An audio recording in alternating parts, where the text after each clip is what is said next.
crowd. I just pointed one of them out. At the end of the day, we give our all, and this is our lifestyle.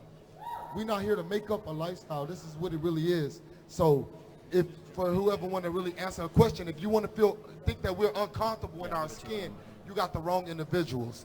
All right? We are lines only. We created lines only. We mean what we say.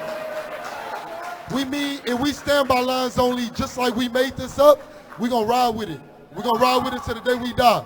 Lines only for life. If we represent Houston boxing, we're going to turn up every time we come to the city and anytime we around the world supporting each other in the sport of boxing. We're going to give it. That's actually not the clip I wanted to start the video off, but I was wondering what happened. So this is Jermall Charlo right here with the microphone at the Jermall Charlo versus Brandon Adams post-fight press conference after the fight. So he had some beef with some female reporter because I guess she asked him a question about him being comfortable in his skin. I want to know, anybody know the lore or the backstory behind that? But that's not the part I wanted to talk about. What do you guys think about this fight right here? Jermall Charlo versus Chris Eubank Jr. That's very Al Haymanish, and it can be made if Chris Eubank Jr. can get back down to 160 after not being there, unfortunately, for 3 years since 2016. Or if him and Jermall Charlo will meet at a catchweight. See, okay, here's where I'm getting with this. Jermall Charlo doesn't have too many high-profile options or options that's going to be able to really bring in the name that he can fight under his promotional or managerial banner of PBC Al Haymon. PBC fighters, high-profile PBC fighters or champions are not going to other platforms. So therefore, that rules out Demetrius and Andrade. That's why we didn't hear about them calling out each other. Two middleweight champions that are both not getting Canelo, that are both not getting Golovkin, and deep down they know they're not going to be getting them next, are not going to be fighting each other, or not even entertaining fighting each other. Remember, there was at one point they were supposed to, whether Jermall or Jermall was supposed to fight, and it was all said and done. I remember it was I had the banner for it. But nonetheless, if you don't know, Canelo Alvarez is untouchable, being the WBC's franchise champion. Fans feel that it's Canelo that is ducking, but I just feel, my personal opinion, like it's a nasty situation. Like they completely fucked Jermall Charlo over.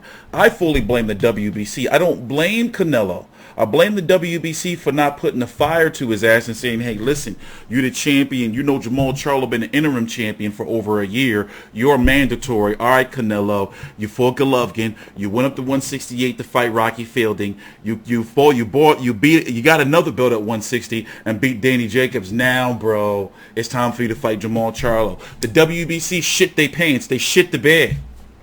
They shit houses. Mauricio Suleiman, I'm pissed. That was some weirdo ass shit.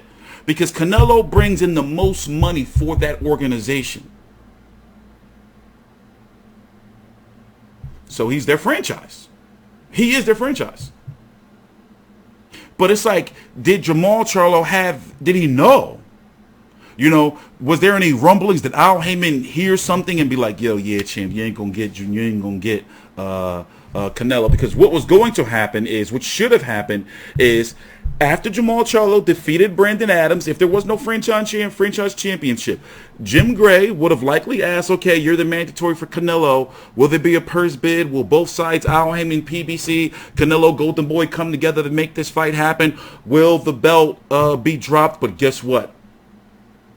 The WBC came down, snatched Jermall Charlo's golden ticket, and opened the pathway. That golden ticket opened the pathway for Canelo to get out.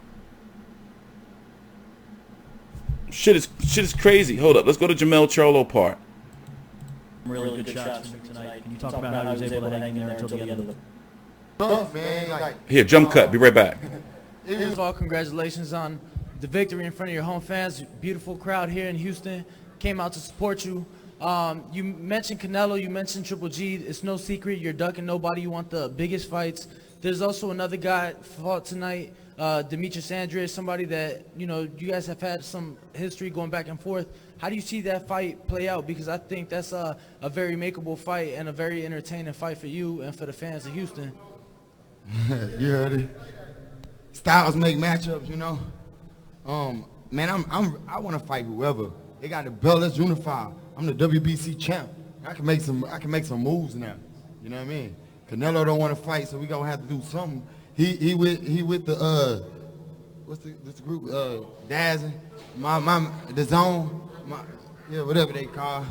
They confused. My manager gonna work it out. We gonna make the best things happen.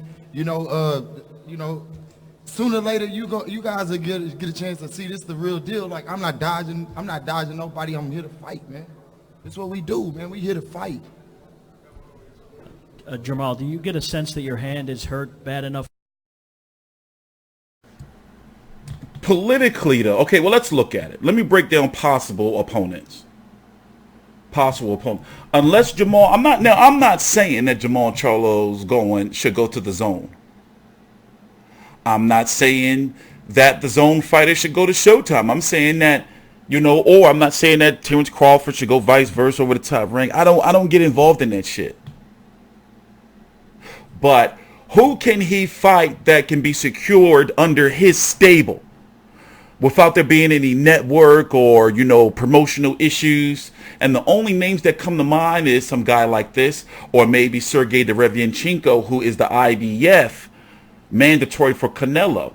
So he could actually, Sergey Derevianchenko, if he remains with PBC, could be ordered to fight somebody like this if Canelo vacates, because there's also rumors that Canelo may vacate all of the WBC titles at 160 pounds. I mean, all the titles at 160 pounds, but yet still maintain that WBC franchise championship. It's weird. It's weird. Rob Brandt, Murata's fighting in a couple of weeks under Top Rank. And I'm talking about names, because him fight another Brandon Adams, what are people going to say? It's not going to help his profile. Korobov is probably not going to take that rematch. He just got robbed again. Danny Jacobs is moving to 168, and he's with Matchroom over in the Zone. So 160 guys, but 160 guys can move. 154 guys can move up. None that you could really, I'm talking about for his next fight in December this year. This is his first fight of this year, Jermall Charlo. So he needs a fight. My God, they better not pull Hassan Ndam. You think they will go to Luis Arias? Is he with Matchroom? What's he doing? I think, see what Chris Eubank Jr. is doing. He was linked to he's on a nice 168-pound path, though. He's got some options up there, especially since he's linked to Al Heyman. Peter Quill and Caleb Truax, their rematch is happening. It's not like it's not wise for him to drop his belt and move up. Even though 168 is deep. Billy Joe Saunders, it's confusing. But he says Al Heyman has a plan, and usually in situations like this, Al Heyman does have a plan. But one thing for sure is his next fight has to be important. It can't be no bullshit fight. It got to be some name behind it. Or, come on. How old is Charlo now? The Charlos. 29. Both of them. I'm TstreeT Controversy. This is TstreeT Controversy Live. Please subscribe.